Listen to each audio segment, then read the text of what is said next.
Now, my father said that if you are not loved, you must be feared. If somebody doesn't love you and also doesn't fear you, what you may do if you get angry, then you are useless. And that is for an individual. And then a race that is neither loved, nor feared, or respected, is not worthy to be called a race. So we want to restore our dignity, our right, our aura of being respected. This is where we are going. The President General, the current President General for Ohanese, Senator Mbata, in Ohanese summit, because I said we haven't had a political summit, but Ohanese has always said, one of our recent Ohanese summit held on the 4th of June this year, he made a profound, and that summit was done by Zoom. So our diaspora people linked up. He made a profound statement that resonated across the world on the spot. He said, and it was in his welcome address, he said, for as long as Nnamdi Kanu is still in detention, it is the entire Igbo nation that is in detention.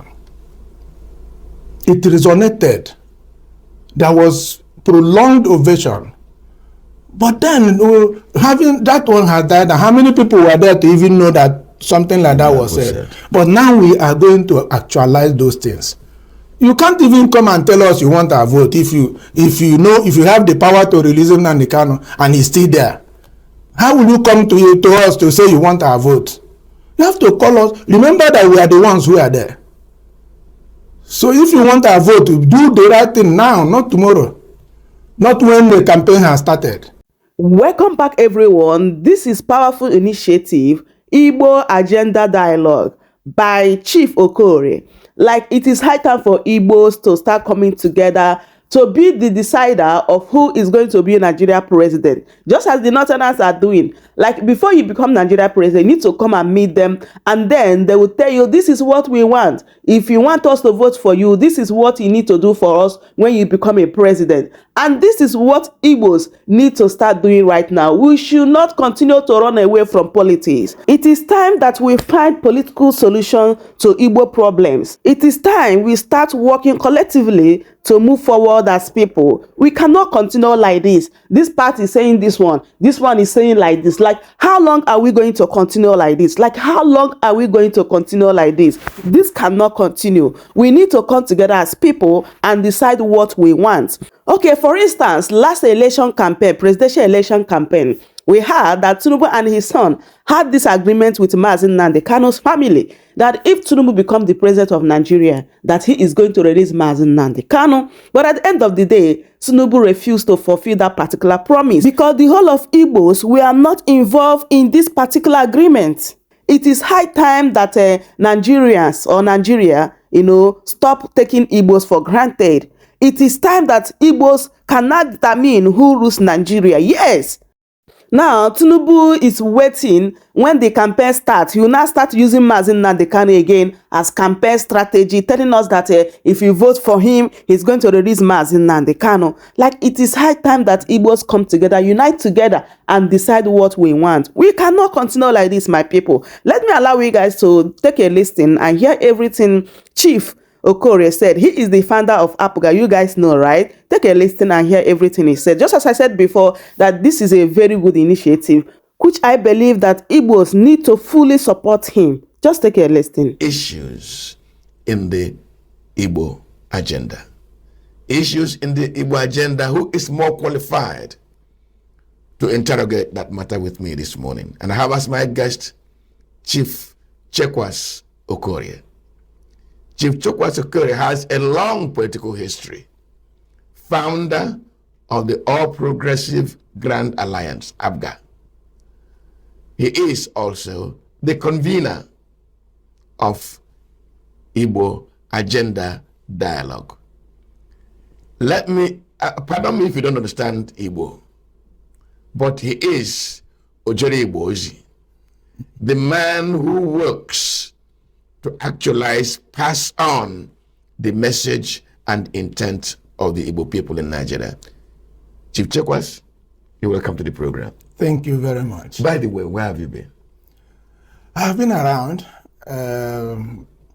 but having my time in partisanship, ABGA, which you rightly mentioned, that I founded.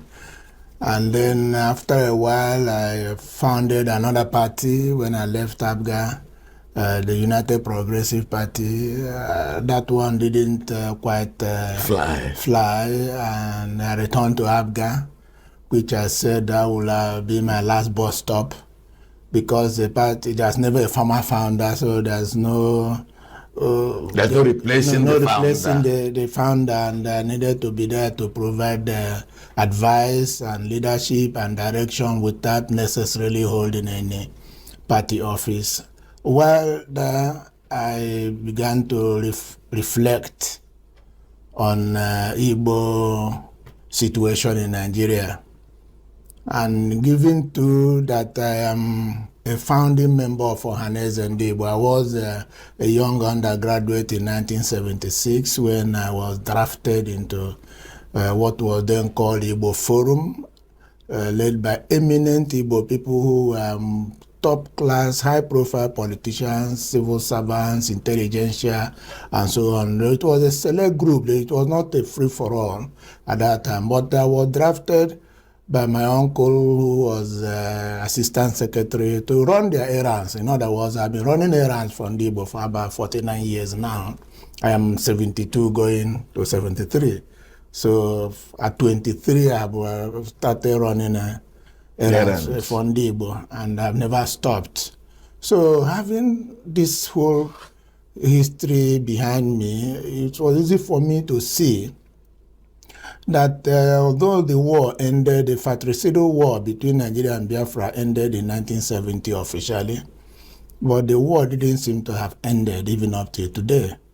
There have been a lot of conspiracies at every point in time that have put Igbo at the receiving end of the stick. And so I came back again and said, since 1970, we're looking at 55 years now, since the war ended, Igbo people have never had a political summit.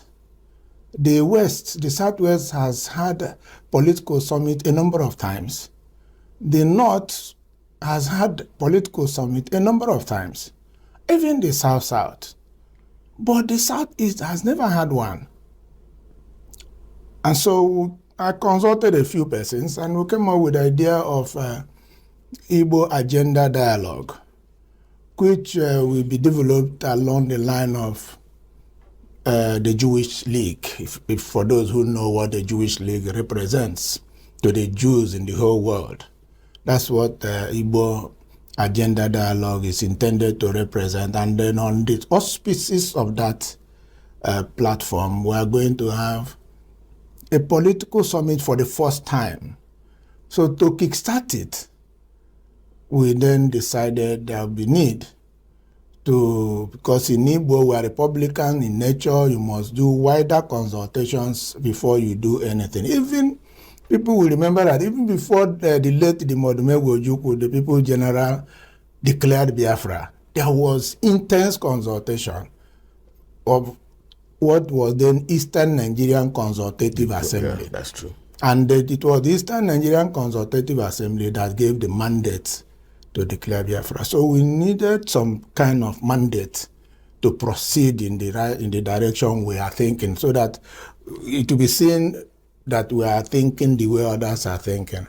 And then it fell on me again to drive it. Without being immodest, some people believe I have earned certain level of credibility that I can be trusted, because these days there's so much mistrust, there's so much suspicion here and there. So we said, let's meet with about 50 people, highly selected, across board, across parties, because this is a non-partisan but political organization, as separate from Ohaneze, that is a pan-Igbo socio-cultural organization. So this is not a replication. It's not a parallel body. It has its own clear focused agenda. And that inaugural meeting, will be taking place here in Abuja. But ultimately, the summit itself, that the big Igbo conversation, will take place in Enugu in January. And thereafter, nothing will be the same again. Igbo people will take their full right, take that which God has already given to them that they have not been able to explore or exploit. So as we go on, I can now give you more details. Now, Oje, why is it necessary to begin to create an Igbo agenda, begin to a conversation on an Igbo agenda? Now, ask that question because there are political parties whose activities are supposed to encompass interests across the nation. The Southwest interests, when you are getting yourselves together, you must be sure they are protected. The Southeast interest within the party. And if your interest is not protected in a particular party, you have an option. So why do you need to create another platform to converse and agree on an Igbo agenda? No, you see, this one is not a political party, but its subject matter is political. In other words, it is not partisan. And Igbo people, maybe because of our Republican nature, seem to spread themselves thin. They scatter themselves into all manner of parties and all manner of organizations without really being in control of any. I had thought the way you are thinking now, when in 1996 I looked back and saw that no Igbo man from 1923, party politics came into Nigeria, ever initiated the formation of a political party. Dr. Nnamdi Azikiwe was the Secretary General and later leader of NCNC. He never formed it. In fact, it was founded by Dr. Herbert Macaulay. And the MPP that our people also embraced was founded by Alhaji Waziri Ibrahim. But the West, outside of the fact that Dr. Macaulay was from the West, Chief Obafemi Awolowo also was from the West and saw the need to have a political party that the West will control its machinery. You don't talk about the North, where Samadu Bello and his colleagues founded the MP, Northern People's Congress. In fact, the name itself is enough to tell you whose interests they are protecting. And Malam Aminu Kano, a Hausa man, looking at the way the Hausas are being subsumed under the Fulani hegemony, decided they needed a political party of their own and founded the Northern Elements Progressive Union, NEPO. And like Chief Taka, J.S. Taka, also looked at the issue of the Middle Belt and founded United Middle Belt Congress, UMBC. All these things happened taking off from 1923 until 1996. I said, no, we must have our own, even if for no other thing, for political engagement. And that was when the journey to form ABGA started. We tried 2 times and failed. We consistently continued. And we are resilient. The third one was materialized in 2002 when ABGA was founded. It was celebrated. Igbo people were happy everywhere. In fact, Ohaneze Ndibo gave me the title of Obatulenyi Ndibo as a result of that accomplishment. You know, so expectations were high. But typical of my people, 2 years after, trouble came up and they invited people from outside to assist them to destroy that platform. But we thank God that in 22 years, thereabout, 23 years, that party has remained alive, but almost like hanging out there Just a stump of the initial idea. Yes, because to be in one state, Anambra State, for 23 years is nothing anybody can be proud of. But then on the flip side, it is the second oldest surviving political party in Nigeria after the PDP. So we said, no, man, as I get older, I'm no longer in the position for activism in partisanship, but I'm still strong enough to lead another initiative that will bring all Igbo people, irrespective of party, together. And let me tell you one of the motivations. Igbo people are the most populous ethnic group in Nigeria by far. There's no other ethnic group coming close. And maybe our people don't understand this, because you need to know your strength before you even carry your shoulder high. Igbo people are the second largest ethnic group in any state of Nigeria after the indigenous population. All of the states, without exception. Again, studies have proved that Igbo people have minimum of 25% of the voting population of all the any state in Nigeria. And our people have not appreciated the enormous power inherent in that number. Because in the type of democracy we practice here, number and spread are the critical factors that will determine where power goes. So, since we are not organized, there was need to organize ourselves. I used to lament early in the days when I founded the Igbo Cultural Association, those who will remember. I used to every day talk about marginalization until I found that shouting about marginalization is even making your detractors happy. Why not take steps to address it? It is said that God helped those who help themselves. But in the case of Igbo, God has already helped us. We are the ones who are not prepared to help ourselves. So, and look at the way it is. Nigeria was founded standing on a tripod of 3 legs. But today, where do we stand? There are 774 local governments carved out in Nigeria by a military fiat, or there was nowhere there was plebiscite to be able to consultation. And one zone, geopolitical zone called Northwest, has 188 local governments. The Southeast zone, which is dominated by Igbo by a population of about 99.9%, has only 95 local governments. What is the implication? These local governments are factors for revenue allocation.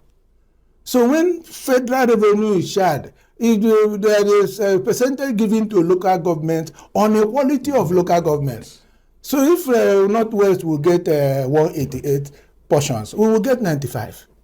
If you check that from the time this injustice started, we've lost trillions of naira in terms of revenue that would have accrued to Southeast. You can go a little further and say, look at today. Because I remember we were complaining that the late President Buhari was nepotistic, this and that. But today, I say, Okorie, I said that President Tinubu has proved that President Buhari was a learner in nepotism. Because the South Ogun State alone has 5 very powerful ministers. Ogun State. The whole of the Southeast has 5. In other words, the whole of the 5 states in the Southeast, in terms of ministerial allocation, they are equal to one state in the Southwest.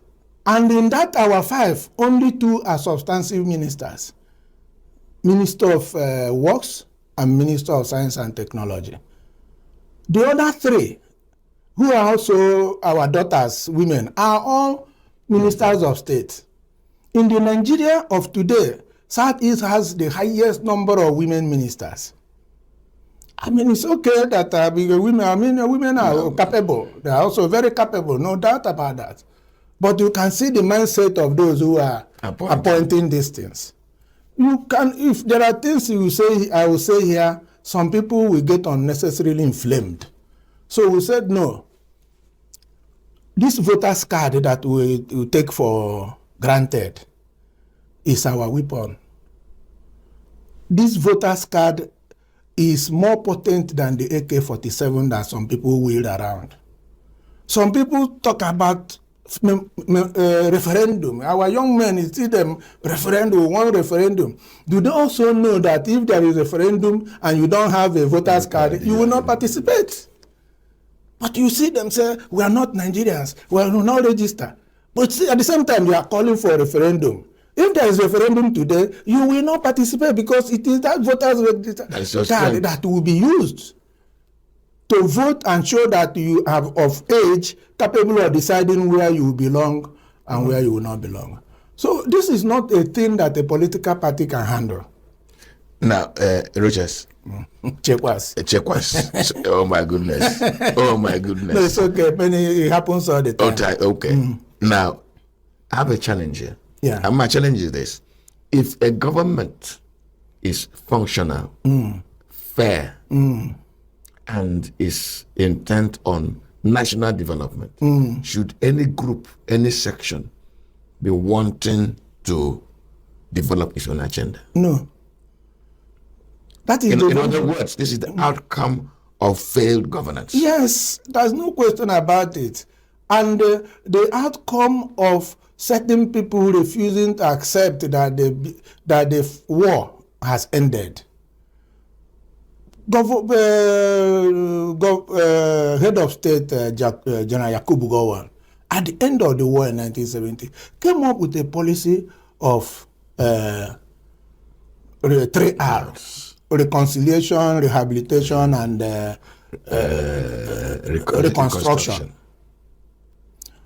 The 3 of them, those 3 R's, none has been observed in its actual meaning. All have been observed in breach. There was also the policy of no victor, no vanquished. Everybody knows who is victor here and who is the vanquished. So if there is this right, citizenship right, that is expected to be in the Constitution. But you go to certain states, they say indigenes will pay this, non-indigenes will pay that. For children who are going to school, there are so many policies that have been promoted that you can see that they are targeted at halting the growth of some people. Tell me, a country that wants to grow economically cannot deliberately abandon the seaport, the coastal seaports, because the revenue from the coastal seaports will always surpass the revenue from oil. But they were deliberately abandoned, making our people who are known to be commercially inclined to go to other climes, either in Nigeria or outside Nigeria, to ply their trade.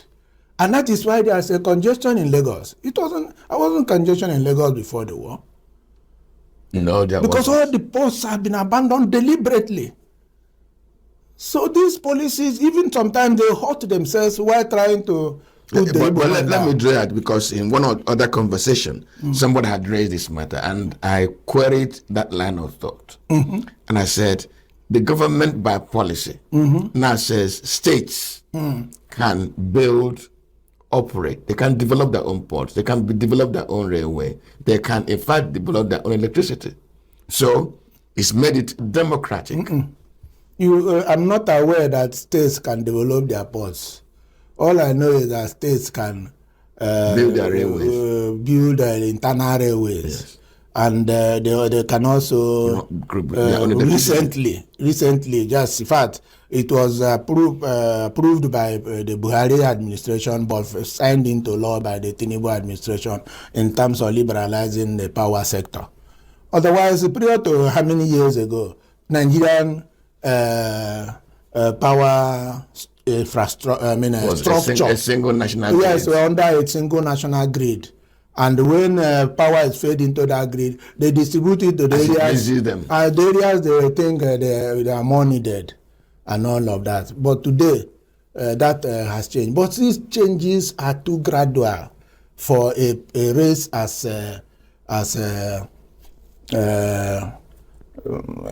restless as the Igbo race to develop, to grow. Legalisierung. Ich war dagegen. Und jetzt? Das Steuergeld sprudelt. Polizei wird entlastet. und tausende neue Jobs. Ich kann to grow. So now we have a Southeast Development Commission, which came rather late. But it's never late because people are still being growing up and going. But the moment that of the Southeast came, every other zone wanted one. And today there are 6 development commissions. Even the South that has the NDDC also has its own commission. I am not bothered about that because I am confident that the people we have in our SE, the Southeast Development Commission, are so switched on. I am so impressed with what I noticed they are doing already. That the investment they will attract, they will very soon become the model for other commissions to go and learn on how to develop independent of government. In the course of this conversation, you said something that God helps those who help themselves. That's the general saying, is in the scriptures. Thank you. Those you are trying to aggregate, to begin to think for themselves. Yes. You described them as Republican. Yes. Restless. Yes. Chief Chekwas. Yes. How are you going to aggregate these Jews who will always curse Jehovah today? When they suffer, they remember him.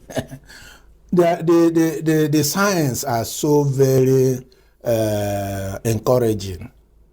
When we started this, of course, in all the things, all my interventions in Igbo-related matter, I've always had single-mindedness of purpose. It does not matter how I am initially distracted or even described, but at the end of the day, they still come around and say, "Oh, you've done it." So, with that, we decided to invite just about 50 well-selected people across parties, across professions, across the various associations that Igbo people, that 50 will be enough to get the necessary consent and go forward. But as we are today, more than 152 have listed to attend, whereas we hired a hall that will only accommodate 50. So we are now trying to see how to increase the capacity of hall by bringing in more seats and cramming it up as much as possible, since we can't change the venue now. It's too late. It's the next week, Wednesday, this will happen. So that excitement that our people have shown has given us so much inspiration and encouragement. And we are now going ahead after this to do a second one that will be more expanded, where the relevant committees will be set up that will now dovetail to the summit that will come up in Enugu sometime early January. Now, to wheel this together, yes, it may appear an impossible task. But like I said, Igbo people have their associations. God gave us the network of town unions, market associations, professional bodies, even political parties. There are 18 political parties today. More than half of them are led by Igbo people. So all of these things allow them to enjoy their independence. Don't tamper with what they are doing, but bring their leaders, 2 or 3 per each of the organizations, to come into the IAD, where we will all sit down, incubate, and brew the ideas and sell to our association down to the grassroots. Because with the unions, you get to every citizen. Once that is done, we will be moving forward. Nothing will be the same anymore. There has never been a central board. And let me tell you what we are going to end up with. Just like we talked about electricity grid. We are going to have an Igbo grid. And once you activate that grid, whether you are at home or abroad, everybody will fall in line. On his own, you don't do anything with Igbo by force. No. He must use the power of conviction. And once we have already started the process, there's no longer going back. And there is no, what we want to do is that whosoever will be a presidential candidate of any party in this country, be he our son or daughter, not to talk of another person, must enter into an MOU, Memorandum of Understanding, with us. Tell us what, if you get our support, what we should be expecting, not what an individual. We are not, yes, we will get appointment like others, but what is that federal presence? Do you know, for 16 years PDP was in power, there was not a single federal presence in the whole of the Southeast. 16 good years. Yet Igbo people invested 100% of their political capital in PDP. Because nobody sat the PDP down to say, without this MOU, we are not going to go with you. There is no guarantee that even if we put our son, he becomes president, he will not be busy fearing what the other people will say. So that MOU is not limited to others, even our own people. And once we are satisfied, we'll make it public. It's not a negotiation of checkwas with anybody. It will be on our communication platforms. Igbo people will know this is the reason we are going to go this way. And wherever we go, the person wins. There is no person we collectively say we are supporting that we lose the election in Nigeria. Because we have the spread, we have the number. And we have, when that purpose is one. When you talk of insecurity in our place, you need to let our people know that the AK-47 is no, in modern warfare, it is just like catapult. So don't carry it, it means nothing. Those who are fighting may come with something superior and wipe you out. So why not use that which God has given you to get your liberation, to get your self-determination, to get your freedom, and that is your voter's card. It's part of what we are going to do. Now, I think it's Oliver De Coque who sang a song and said, "Even up boy, are you determining even up by Igbo?" For those of us who don't understand Igbo, are you synthesizing the content of this agenda? Yes, we are going to, for instance, as we have started now, we're also looking at eggheads, those who have experience in so many areas, and we have them in abundance, in commerce, in economics, in finance, in culture, and so on. And we'll bring them together. It is our expectation that by the summit of January, we will be launching the Igbo Charter. It will be the Igbo Charter. And that will be, it will be like the Chinese Red Book.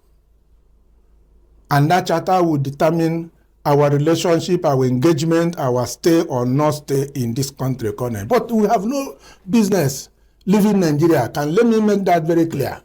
Because we can talk about some ethnic groups that we know when they migrated to Nigeria. But no historian, no matter how hard he has researched, can tell you that Igbo people were not the originally people of from here. We didn't migrate from anywhere. My grandfather used to say to us, "I sprouted from this ground." I went to, myself, Okorie, in 2000, the year 2000, I was a special guest of honor to the Igbo Day in Zamfara State, in Guzo.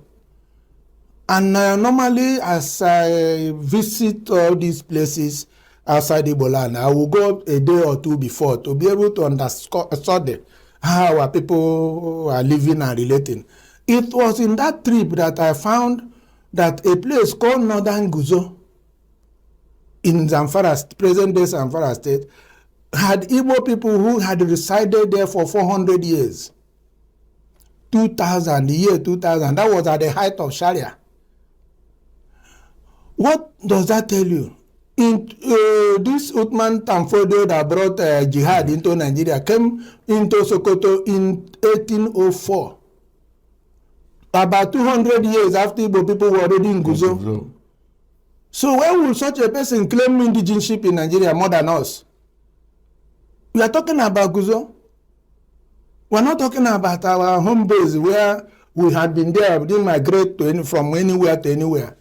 So when you talk about wanting to live, it is something that will also require some political education for our people to know that who are you leaving the place for? You are the owner of this land. The people who should leave are staying, and you who should stay want to leave. To where? So to where in particular? To where? And the number we have in Nigeria, if we say half that number return to Igbo, we will kill ourselves because there's no space. The land space is not there. Let me raise another conversation. One of the issues current generation is engaged in is Akuru. In other words, let us develop our homeland. That's right. But I'm going to make what will sound like a scandalous statement. Go ahead. And that is, where are the real Igbo? A young man was born in Lagos. He was there in Lagos. His father died. He married in Lagos, had gotten kids in Lagos. Replicate what I've said to Kano, to Kaduna, to this Zamfara you mentioned, Yes. to all parts of the world. Yes. Will those people, culturally, in terms of worldview, in terms of values, can they really call themselves Igbo? Yes, every they will call themselves Consider Igbo. it. No, yes, they will call themselves Igbo, because you see, you are Igbo before you can be a citizen of Lagos, can be a citizen of Zamfara. That does not remove the originality. You have an origin that is not in doubt. Not even in America, the blacks don't say that they don't have where they are coming from. The Jews themselves. The Jews themselves. That's why there's a the Jewish League is made of very powerful people who don't reside in Israel, and they are the ones that determine even the flow of power in the U.S. and other things. And that's why I said IAD is going to be developed along the line of the Jewish League. But in Nigeria, regarding what you just raised, yes, it is the citizenship right that some of us have been fighting for. And when we have our strong voice in government, in the way things are done, when we make ourselves the determinant factor in political power equation in Nigeria, we can then insist and have entered into our statute more enforceable citizenship right, which means wherever you are, you enjoy all those your rights. citizenship right. But that will never remove your Igbo identity. And let me use this opportunity. For instance, let me also say, before I even go there, if we had been united the way we are envisaging it now, no, there's no way Nnamdi Kanu will remain in detention till now. Because it boils down to the same thing I said, even when we had not started this interview, that my father said that if you are not loved, you must be feared. If somebody doesn't love you and also doesn't fear you, what you may do if you get angry, then you are useless. And that is for an individual. And then a race that is neither loved, nor feared, or respected, is not worthy to be called a race. So we want to restore our dignity, our right, our aura of being respected. This is where we are going.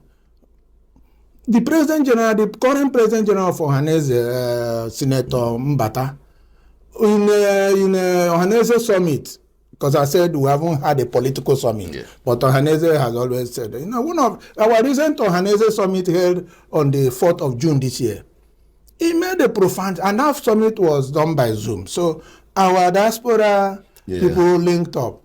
He made a profound statement that resonated across the world on the spot.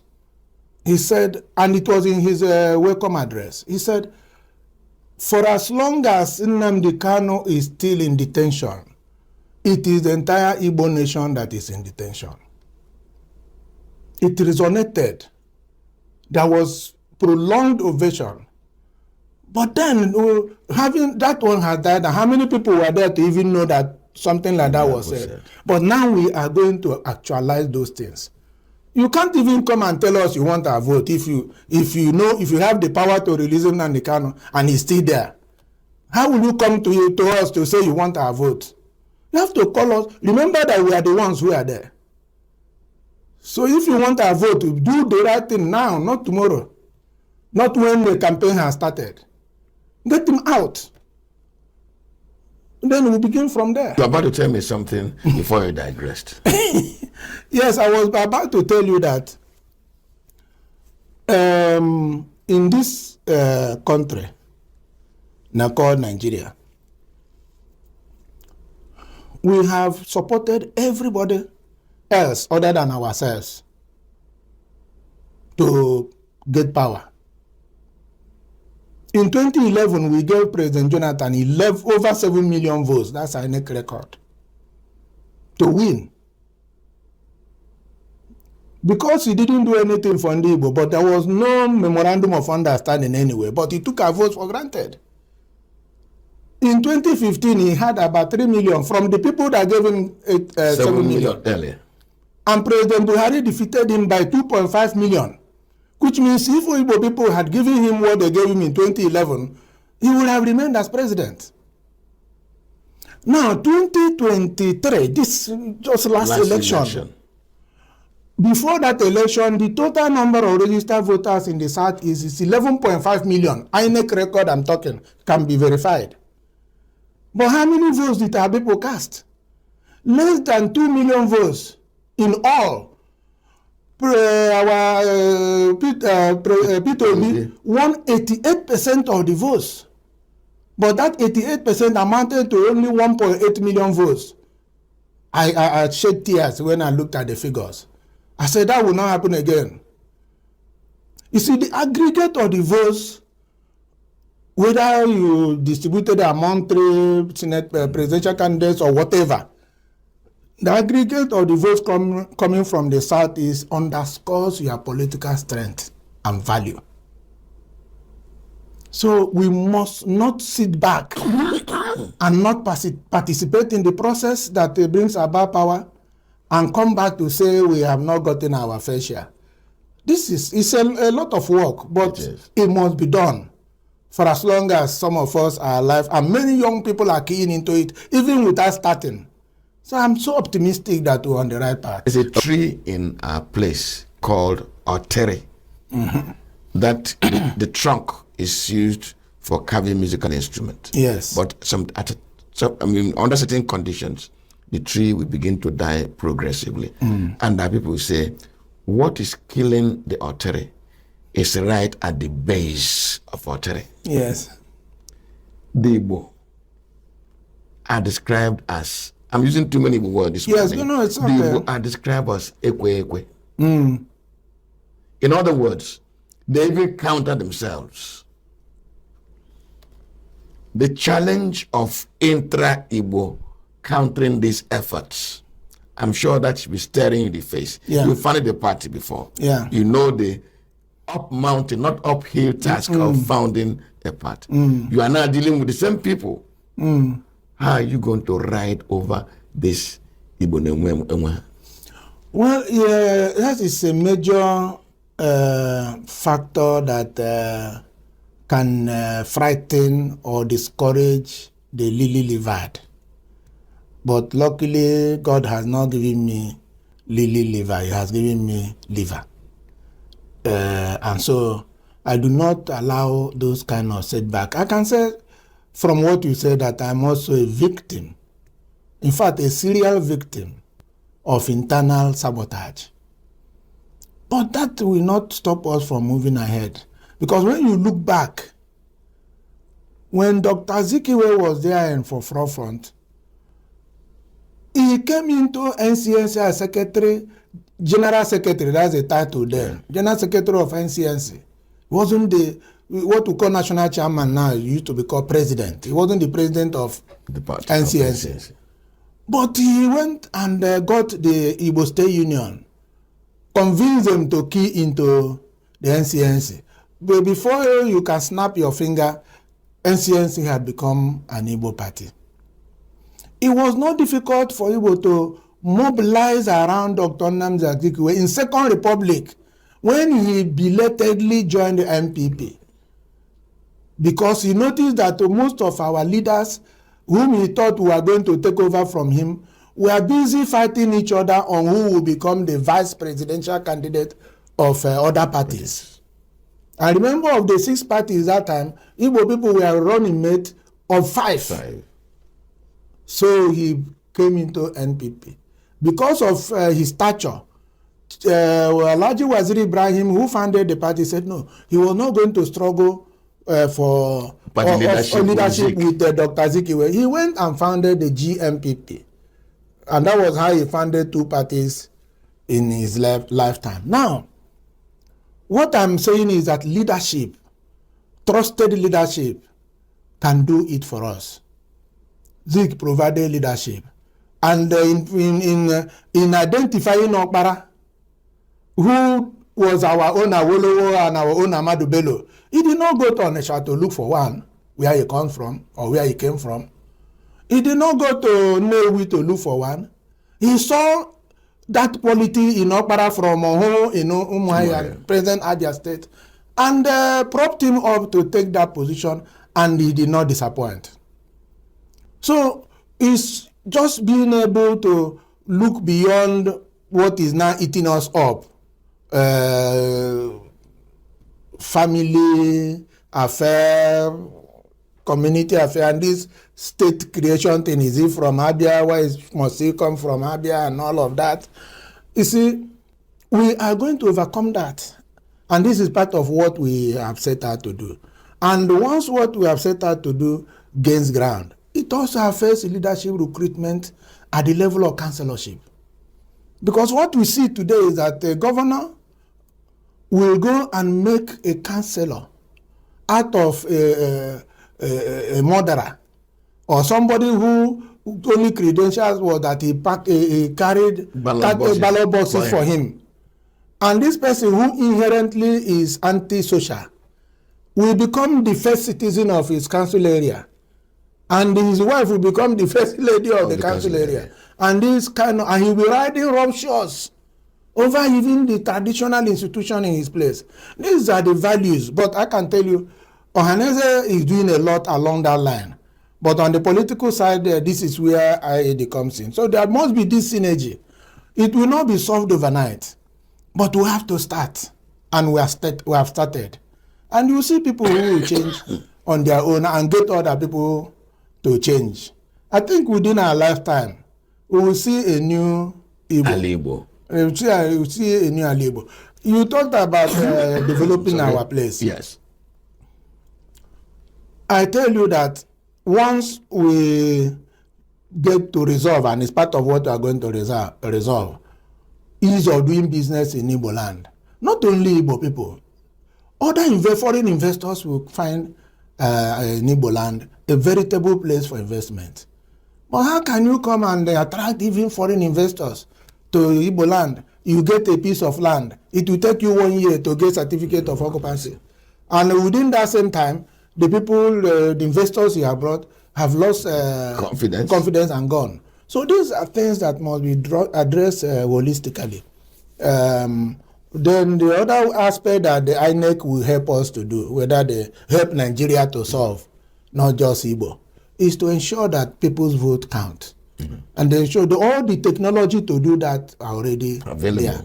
All you need to do is to apply it and insist on its outcome. And then whatever we are doing will also...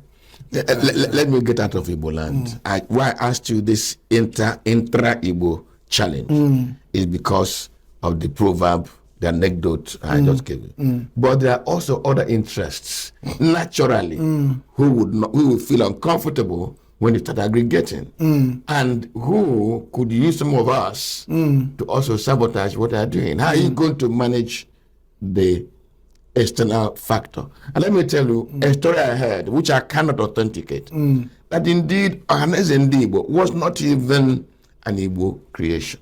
It was. I want to stop there. You had authority, you said. It was. Thank you. But address the external factor. Well, the issue of external factor, let me tell you that if the external factor comes in when there's no internal cohesion. If there is internal cohesion and unity of purpose, that external influence will not even see a leeway to come in. And if he's trying to use our own sons, it will be easily identified and traditionally dealt with appropriately. And some of us have been so battered and become, like I said, myself and many others have become victims of serial internal sabotage. So much so that we have developed the natural antenna to identify the bad ones from a distance. So we know how they come, their color they wear, and the language they speak. So it is our duty to get our people prepared for all of this before God calls us, because we're already winding down. Sure. You've already hit the biblical 10. I'm looking at my watch. We just have a few minutes more to go. Yes. Can you please educate me more on this entire summit? When it's going to take place, where it's going to take place, likely agenda, who is coming? Very good. First, it will be at Enugu. As soon as we get done with this, we will get to Enugu, where our group will pay a visit to, we haven't even applied, but we will do. Okay. We'll pay a visit to the governor of Enugu State, because incidentally, he is the governor of the cradle of Eastern political civilization. So Enugu is that cradle. So we will go there and discuss with him with regard to venue, and it has to be a very large venue. Then as for those who are coming, all the associations we will identify, we've started that identification. Not social media, not WhatsApp groups. Associations that take the interest of certain groups, market associations, town unions, professional bodies, and so on. And some individuals in their own right, based on their exposure over the years and what they can bring to the table. These are the core people we will bring. Of course, women, the young ones, will also be included. We are looking at a target audience of about 5,000 carefully selected and invited persons whose participation will be strictly by invitation, and who will know that whatever they get out of it, they are taking it to the group where they belong. And then, of course, as I said, the Igbo Charter will be launched at that event and adopted, and they become Igbo people own it. But we don't, it's just not like writing a love letter. And now it's a set of eggheads again will come together and articulate all of these things and much more than I have said here into that charter, so that it will be seen as a thorough thing that will bind us together and define our relationship with the rest of Nigeria.